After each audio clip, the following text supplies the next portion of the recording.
This is the historic city of Ahiska. 75 years ago, this region was home to tens of thousands of Ahiska Turks. Now there are fewer than 2,500. People like Devalidze Majnun Amashaolu. Your homeland is everything. Some say it's hard to get by here because there are so few jobs, but it's still my homeland. If I hadn't returned, my children would never have come. During the Second World War, Joseph Stalin saw Ahiska Turks as a security threat. In 1944, he ordered them to leave as part of a series of deportations of ethnic minorities in the former Soviet Union. Tens of thousands of people were herded onto trains and taken to Central Asia. The railway line in Ahiska still exists. Many didn't survive the trip. Tens of thousands of people were deported on this railway line. They were told they'd be able to return after a few weeks or a few months, but they weren't allowed.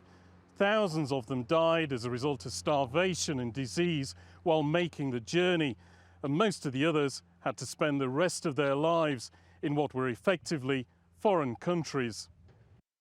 Both of Devalidze's parents ended up in Uzbekistan. His father fought with the Soviet army in the war, but some still viewed him as a traitor.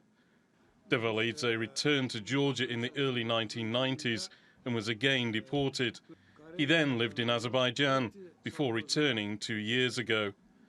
Georgia passed a new repatriation law after joining the Council of Europe. Taking that commitment towards Council of Europe was not only having a commitment, and it was also our will of restoration of historical justice. So we realized and we knew that we wanted that persons to let that persons come back and live here. Now Devalidze is back for good. The Ahiska Turks were the last of the deported minorities to return, but for many, the chance to come back has come too late.